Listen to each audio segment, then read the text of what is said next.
This is the first time I write here. I want to tell you a true story, a story that makes me nervous and even makes me want to cry. I have an older brother who is currently 32 years old, but since I was a child I saw things at 3 years. I saw a girl in the house. My mother tells me that she thought she was just her imaginary friend, and that she would soon grow out of it or eventually stop seeing her. Each time everything got heavier or more complicated, my brother asked for things for the girl, food, toys or clothes, and my mother began to get scared, so she began to sprinkle holy water and pray every day.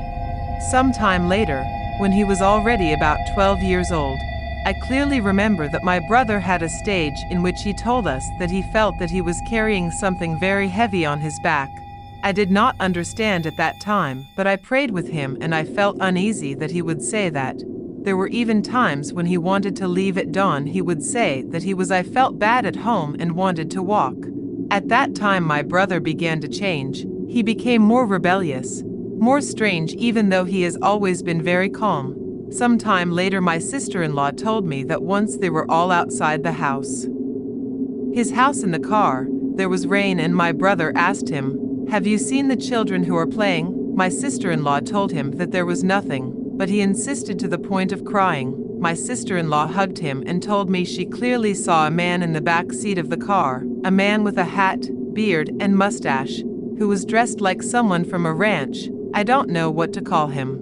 I told her this in Mom, and she almost started crying because she also one of my aunts can see things, and she gave him the same description, saying that there was someone like that in my house, that it was my grandfather, my father's father, and that perhaps since he had treated my father very badly as a child, he wanted I apologize. To this day my brother sees very strange things. There are places where he feels strange and he goes out for a walk at dawn without direction, without a destination, and sometimes he continues to see people or things. This second story happened to me.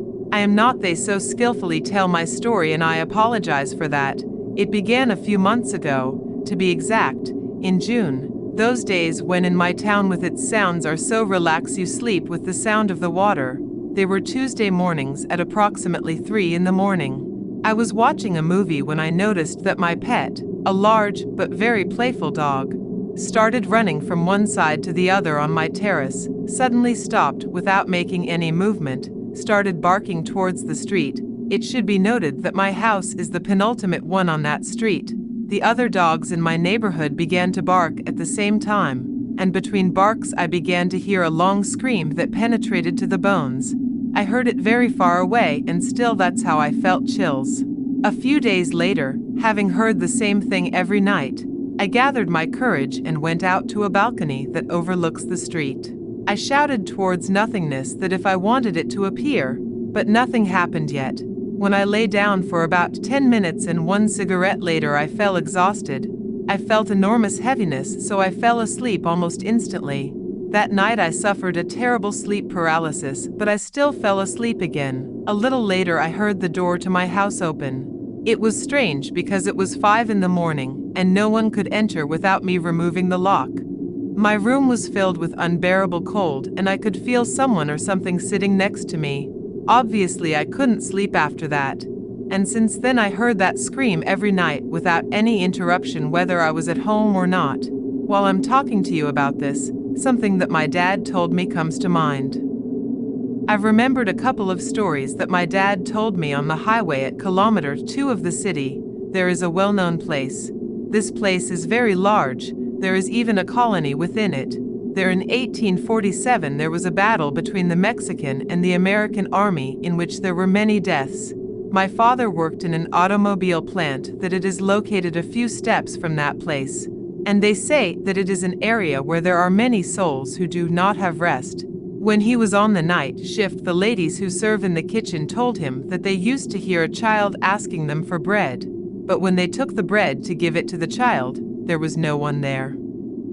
Then, of course, they reasoned that it was impossible for a child to be inside the plant. Others said that a woman in a long dress appeared who sometimes had a child by the hand walking outside. From the dining room windows, On another occasion, one of the morning shift workers who lived in that neighborhood told them that he left at 5:30 more or less in the early morning to wait for the company transportation. The neighborhood was neglected and they still did not have pavement or sidewalks, so the worker had to walk through the puddles, avoiding stones to avoid tripping.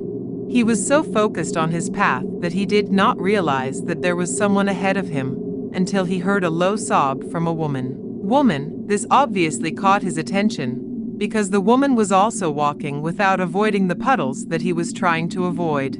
She was walking very evenly. When she looked up, she could see that this woman was dressed as if from another era, with a loose black dress, and was wearing with it an oil lamp with which he was lighting. He says that it looked as if he were looking for someone. The worker was paralyzed. He looked around him looking for someone else who was there, and when he looked again at the woman, she had already disappeared.